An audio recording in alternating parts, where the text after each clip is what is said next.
இன்றைக்கு 31வது நாள் தலைப்பு 31வது நாள் தலைப்பு, அதாவது 32 31 தானே, கரெக்டாக தான் சொல்லிக்கிறேன். இன்றைக்கு 31வது நாள் நம்முடைய ஜெபம் தலைப்பு பேதுரு மனங்கசந்து அழுதான். பேதுரு மனங்கசந்து அழுதான்.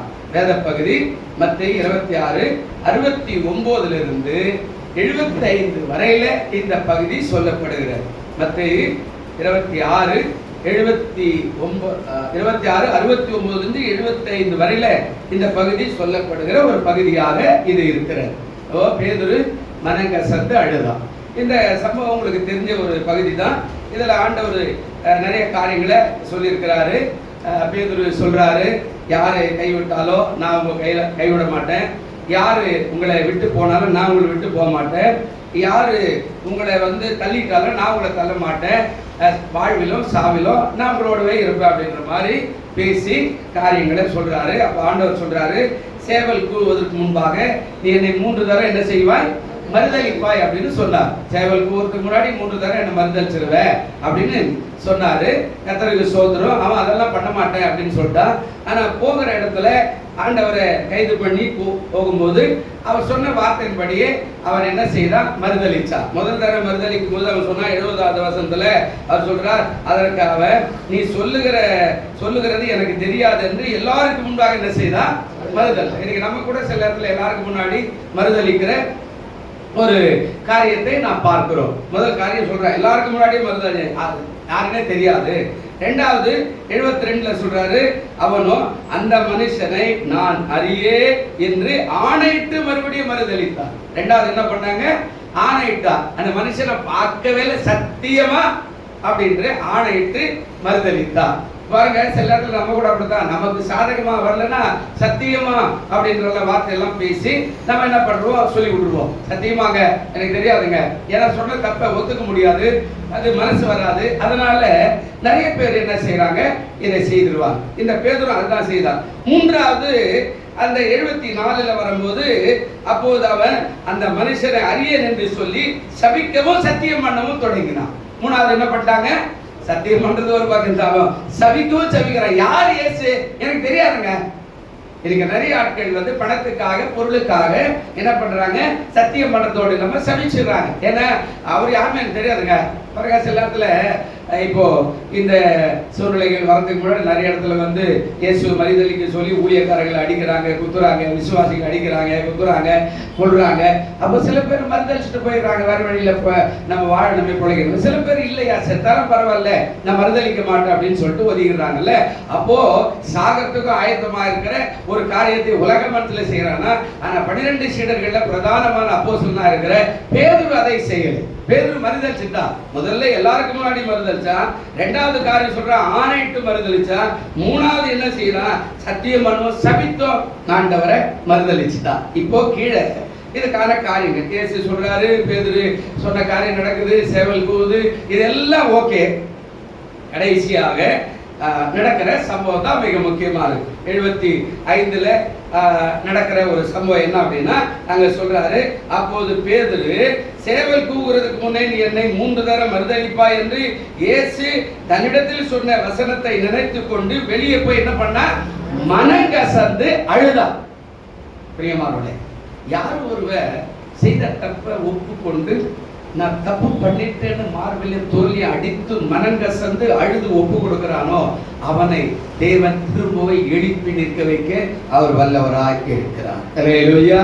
பெரியவார்களே, நம்ம நிறைய பேர் அப்படி செய்யறதில்லை. நம்ம தப்பு நினைச்சிட்டா அவங்க என்ன தப்பா நினைச்சுக்குவாங்களோ, நம்மளை ஒதுக்கிடுவாங்களோ, நம்ம மேல பழி போட்டு நம்மளை ஆகாதம் ஆக்கிடுவாங்களோ அப்படின்னு நிறைய பேர் என்ன பண்றோம், அதை மறைச்சிடும். அது நம்ம குடும்பமாகட்டும், பிள்ளைகளாகட்டும், மற்ற காரியமாகட்டும், நம்ம மறைத்து நாம் அந்த தப்பை திருப்பி திருப்பி செய்யறவங்களாய் மாறிடுவோம். ஆனா அந்த பேதுரு மறுதளிச்சாத கூட அவன் வெளியில போய் அழுறான், கத்துறான், அப்படியே மார்ல அடிச்சுக்கிறான். ஐயோ என் ஆண்டவரே, நான் காட்டி கொடுத்துட்டேன், நான் தானே பிரதான அப்போஸ்தலன், நானே உன்னை காட்டி கொடுத்துட்டேன்னு சொல்லி மனக்கசந்து அழுகிற ஒரு காரியத்தை அந்த இடத்துல நாம் பார்க்கிறோம். இந்த அழுகை யாருக்கு இருக்கிறதோ அவர்களுக்கு கர்த்தர் நிச்சயமா திரும்ப உயர்வை கொடுக்க ஆண்டவர் வல்லவராக இருக்கிறார். அல்லேலூயா. அதை நம்ம நிறைய பேர் அப்படியெல்லாம் இருக்கிறது இல்லை. இப்போ இதுக்கு முன்னாடி ஒரு ஆளை போய் வருவோம். பழைய ஏற்பாட்டுக்கு வேணும்னா சங்கீதம் 51 சங்கீதக்காரன் தாவீது என்ன பண்ணார் பாருங்க. 51ஆம் சங்கீதத்துல அவன் என்ன பண்ணா, அந்த சம்பவத்துக்கு கூட நம்ம 1 சாமுவேலுக்கு போனோம். அவ்வளவு தூரத்துக்கு நம்ம போக வேண்டாம், நான் பாவம் செஞ்சுட்டேன் அப்படின்னு. ஆனா அவன் அப்படியே எழுதி வச்சுக்கிறான். 51ஆம் சங்கீதம் 1வது வசனம் 2வது வசனம் வாசிங்க. என்ன சொல்றாரு? தேவனே இறங்கும், என்னுடைய மீறுதல் நீங்க எனக்கு என்னை கொஞ்சம் சுத்திகரியும், என் அக்கிரமம் நீங்க என்னை முற்றிலுமாய் கழுவி. ஆமா, கீழே வாசி பாத்தீங்கன்னா என்ன சொல்றா, என் தாய் என்ன பாவத்துல என்ன பண்றாங்க, கர்ப்பம் தரித்தார் அப்படின்னா நான் பாவத்துல பிறந்தேன், அந்த பாவம் எனக்கு ஒட்டி இருக்குது, அந்த பாவத்தினாலதான் நான் போய் இந்த பாவத்தை செஞ்சுட்டேன். நல்லா கவனிக்கணும். நான் அப்படி கூட சொன்னேன் இல்லையா, கரண்ட் வருது, பவரா வருது, கொஞ்சம் கொஞ்சமா குறைச்சுதான் நம்ம யூஸ் பண்ண முடியும். அதே மாதிரி அந்த தாய் கர்ப்பம் தரிக்கும் போது பாவம் செஞ்சா அந்த பாவத்தினுடைய தொடர்பு இவருக்கு பின்னாடியே வந்தா. அப்போ என்ன சொல்ற, எவன் ஒருவர் மனங்கசந்து தேவனுடைய சமூகத்தில், அதுல 16வது வசனம் வாசிங்க. சங்கீதம் 51:16 என்ன சொல்றாரு பாருங்க. பலியை நீர் விரும்புகிறது இல்ல, விரும்பினால் நான் செலுத்துவேன், தகன பலியும் உமக்கு இல்ல. 17 என்ன சொன்னாரு, தேவனுக்கு ஏற்க பலி நொறுங்குண்ட ஆவிதான் தேவனே, நொறுங்குண்டதும் நறுங்குண்டதுமான இருதயத்தை நீ புறக்கணிக்கவே மாட்டீங்க. பைபிள்ல நிறைய எடுத்து பாத்தீங்கன்னா தாவீது மனங்கசந்தா, ஆபிரகாம் மனங்கசந்தா, அழுதா, நான் தப்பு பண்ணிட்டேன் அப்படின்னு சொல்லி. யாக்கோபு மனங்கசந்து அழுதா, எங்க அண்ணனை ஏமாத்திட்டேன், எங்க அப்பா ஏமாத்திட்டேன், ஆற்றங்கரையில் உட்காந்து அழுகிறான், மனங்கசந்து அழுதா. பாருங்க, இந்த மனங்கசந்து பாவத்தை அறிக்கையிட்டு ஒப்பு கொடுத்து ஆண்டவருடைய சமூகத்தில் அழுகிறவனை மறுபடியும் தூக்கி நிலைநிறுத்த கர்த்தர் வல்லவரா இருக்கிறார். ஆனா ஆதாம் கிட்ட வரும்போது இதுல இருந்து நல்லா அவனை நினைக்காம இதுல இருந்து நாள் கிடையாது. ஆதாம் கிட்ட வரும்போது யாரா உனக்கு நிர்வாணி என்று காட்டுறது அப்படின்னு கேட்டா, அவன் உடனே ஆமா ஆண்டவரே நான் தப்பு பண்ணிட்டேன் அப்படி சொல்ல.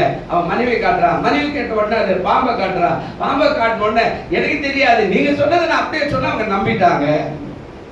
அவனுடைய சப்ஜெக்ட் ஆண்டவர் முடிச்சுட்டார். பிரியமானவர்களே, நம்முடைய வாழ்க்கையில கூட எப்பெல்லாம் நாம செய்த தப்பு செய்யாத மனுஷ உலகத்துல யாருமே இல்ல. ஆண்டவரே சொல்லுகிறார், 3 இடத்துல சொல்லுகிறாரு, என்ன உலகத்துல ஒருவன் நீதிமான் இல்ல அப்படின்னு சொல்லிட்டார். தவறு செய்யறது இயற்கை. ஆனா அதையே செஞ்சுக்கிட்டலாம், நான் தான் கரெக்ட், நான் எப்படி பட்டுவேன், அவன் செய்யல தப்பு, இவன் செய்யல தப்பு, இவனெல்லாம் கை கட்ட கூட அவருன்னா ஒப்பு கொடுக்கணும். இன்னும் புதிய ஏற்பாட்டில் இன்னும் உள்ள போனீங்கன்னா 2 பேரும் ஜெபம் பண்றதுக்கு போறான். 2 பேரும் ஜெபம் பண்ணும் போது ஒருத்தர் சொல்ற, ஆண்டவரே அவனை போல நான் இல்ல, வாரத்துல தசம்பாகம் கொடுக்குறேன், என் சம்பாதிக்கலாம் தசம்பாகம் கொடுக்குறேன், வாரத்துல 2 நாள் உபவாசிக்கிறேன், நான் எப்படிப்பட்டவன், நான் நீதிமான் அப்படியெல்லாம் சொன்னா. இன்னொருத்த வந்தா நேரம் வந்து முட்டிய போட்டான் சிலுவுக்கு நேரம், மார்புலிய தோல் அடிச்சா, ஆண்டவரே கண்ண கூட மேல திருப்பல, அவன் வார்த்தை சொல்லுது, அவன் கீழே அப்படி குனிந்து அடிச்சு, ஆண்டவரே பாவியா இருக்கிற என் மேல் என்ன வாரம் கிருபையாய். அந்த இரக்கத்தின் மேல ஆண்டவர் சொன்னார் பாருங்க, அவன் அல்ல இவன் தான் யாரு நீதிமானாய் கடந்து போயிட்டான். அவன் சொன்ன பாரு, வார்த்தையில் 2 தடவை வாசிக்கிறேன், அவன் தசம்பா கொடுக்குறேன், நான் அதை கொடுக்குறேன், நான் இதை கொடுக்குறேன் அப்படின்னு சொன்னானே, அவனை நீதிமானவே சொல்லல. ஆனா எவன் ஒருத்தன் தன்னை மனங்கசந்து அழுதானோ அவனை தான் நீதிமானன்னு சொன்னார். அப்போ பேதுரு மனங்கசந்து அழுதனுடைய நோக்கம் திரும்ப அவனை ஆண்டவர் தட்டி திரும்ப அவனை சரிப்படுத்தி அவனை கொண்டு தான் இந்த உலகத்துல சபையை கட்ட ஆண்டவர் எழுப்பினார். அவன் சொன்னா, நான் மனம் திரும்பிட்டேன், இயேசுநாதர் சிலுவையில் அறிஞ்ச மாதிரி என்ன அறிய வேண்டாம், இயேசுநாதர் பெரிய தேவனுடைய குமாரன், என்ன தலைக்கீழாரடா அப்படின்னா. கை இருக்கிற இடத்துல கால் வருது, நல்லா கவனிச்சு பாருங்க. இயேசுநாதர் கை எங்க இருக்குதோ அந்த கையாண்டு இந்த காலம் போட்டு நடுவுல 2ஆ என்ன பண்ண கிழிச்சு தூர போட்டான். சொன்னா, கடவுள் தான் மகிமை, எனக்கு அல்ல. அவர் மாதிரியே நான் சிலுவையில் இருந்தா என்ன கூட தெய்வம் எல்லாரும் சொல்லிடுவாங்கல்ல, இப்படிதானே சொல்லுவாங்க. ஆமா, அவரும் சிலுவையில் இருந்தா நீ கூட சிலுவையில் இருந்தா அப்படி அறைய வேண்டாம், என்ன தலைக்கீழ அறிஞ்சு 2 துண்டா கிழிச்சு போடியா, அதுதான் நான் செய்யறது அப்படின்னு சொன்னா பாருங்க. அந்த பேதுருவை கொண்டுதான் இந்த உலகத்துல சபையை கட்டினார். பிரியமானவர்களே, நாம் எப்பொழுது மனங்கசந்து அழுகிறோமோ, செய்த பாவத்தை ரகசியமா தேவ சமூகத்துல கண்ணீர் விட்டு கதறி, இனிமே நான் செய்ய மாட்டேன் ஆண்டவரே, இனிமே அந்த மகளா போக மாட்டேன் ஆண்டவரே, இனிமே துரோகம் பண்ண மாட்டேன் ஆண்டவரே, இனிமே நான் என் புருஷனுக்கோ என் மனைவிக்கோ என் பிள்ளைகளுக்கோ என் சபைக்கோ என் சபை போதகருக்கோ என் ஆண்டவருக்கோ நான் அப்படிப்பட்ட ஒரு காரியத்தை இனிமே நான் செய்ய மாட்டேன் ஆண்டவரே அப்படின்னு சொல்லி எவன் ஒருவன் மனம் கசந்து அழுது மனம் திரும்புறானோ அவன் திரும்ப தேவன் உயிர்ப்பிக்க வல்லவராய் இருக்கிறார். அல்லேலூயா.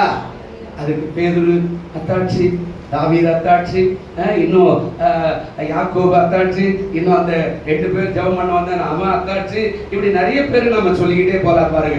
அவங்க மனம் கசந்து அழுது அர்ப்பணிக்கிறது தான் முக்கியமானது தவிர அதெல்லாம் கிடையாது. நான் செஞ்ச கரெக்டு தான், என் காரியத்தில் நான் உண்மையாக இருக்கிறேன், என் பிள்ளைங்க அப்படிலாம் செய்ய மாட்டேன், என் புருஷன் என் மாதிரி அதெல்லாம் இல்லை. செய்ததுன்னு ஒத்து அழுது இனிமேல் நான் அப்படிப்பட்ட காரியத்தை செய்ய மாட்டான்ற தேவி அழுது அர்ப்பணிச்சு பாருங்க. கர்த்தர் உங்கள் வாழ்க்கையில் 2026 உங்களுக்கு மிகவும் பிரயோஜனமாய் இருக்கும். அல்லேலூயா. எப்போ தவற மறைக்கிறேன்னா இன்னொரு பாவம் செய்யும், இன்னொரு தவறு, இன்னொரு வார்த்தை, இன்னொரு போய் இப்படியே அந்த தவறுகளை மறைக்க அப்படியே போய்கிட்டே இருக்கும். தாவீது செய்தது சாதாரண பாவம் இல்லை. அவன் இன்னொருடைய மனைவியை கொண்டு வந்து கற்பழிச்சான். அவன் அவருடைய கணவரையே ராணுவத்தில் தள்ளி கொலை பண்ணிட்டான். கர்த்தர் கண்டிக்கிறார். ஆனா தண்டனை அவனுடைய கடைசி காலத்துல வருது. மட்டா தண்டிச்சார், உன் காலத்துல இல்லப்பா, உன் கடைசி காலத்துல பாத்துக்கிற அப்படின்ட்டா. தண்டனை இருக்குது, தண்டனை இல்லைன்னு இல்லை. ஆனா திரும்ப அவனை உயர்த்தினார். 33 வருஷம் அவனை ராஜாங்கத்துல வைத்தார். பேதுரு செய்த தப்ப காட்டி கொடுத்ததுக்கு ஆண்டவர்கிட்ட மனங்காசு அழுத போது அவனை திரும்ப அப்போஸ்தலனா வச்சு அவன் தலைக்கிழமை மறிக்கிற காரியமெல்லாம் அப்புறம் கட்டும் உண்டை கொண்டுதான் அவன் தான் ஊருவரா போய் ஆண்டவருக்காக பாடுபட்டு கஷ்டப்பட்டு தேவனுடைய வார்த்தையை அவன் சுவிசேஷமாய் அறிவிக்க காரியங்களை செய்தான். யாக்கோபு 20 வருஷம் போராடினான், 20 வருஷம் போய் சம்பாதிச்சான். எல்லா பரிவாரம் அண்ணன் வரான்னு சொன்னோன்னே மனங்கசந்து அழுகிறான். தப்பு பண்ணிட்டேன், என்னை யாரும் கேட்கல, என் தாய் கூட எனக்கு சொல்லல, என் தகப்பனை என்ன கண்டிக்கல, என்னை மன்னிச்சிருக்குன்னு சொல்லும் போது எல்லா பரிவாரங்களை திரும்ப கூட்டி கொடுத்து ஆண்டவர் அவனை உயர்த்தினார். அல்லேலூயா. அப்போ பேதுரு மனங்கசந்து அழுதான் அப்படின்னா நீங்களும் செய்த தப்ப மனங்கசந்து அழுது இல்லப்பா என் குடும்பம் விருத்தி ஆகிறதுக்கு என் தப்பு தான், என் மகன் தப்பு தான், என் புருஷன் தப்பு தான், இனிமேல் நாங்கள் அப்படி செய்ய மாட்டோம் உட்கார்ந்து அழுது கண்ணீரோடு அர்ப்பணிச்சு செய்து பாருங்க. கர்த்தர் உங்களை கொண்டு இன்னும் பெரிய காரியங்களை செய்ய வல்லவராக இருக்கிறார். எழுந்திருப்போம். நல்ல பிதாவே, இந்த மாலை பொழுதுக்காய் நன்றி. பேதுரு மனங்கசந்து அழுதது போல நம்மிடம் மனங்கசந்து அழுது கர்த்தர்க்கென்று உண்மையாய் ஒப்பு கொடுக்கும் போது எங்களை திரும்ப உயிர்ப்பித்து உயர்த்துகிற தேவனாய் இருக்கிறபடினால் உமக்கு நன்றி செலுத்துகிறோம். அன்பு கரத்தில் ஒப்பு கொடுக்கிறோம். காத்துக்கொள்ளும் வழி நடத்தும் ஆசீர்வதியும் இயேசு கிறிஸ்துவின் நாமத்தில் வேண்டிக் கொள்ளுகிறோம் நல்ல பிதாவே.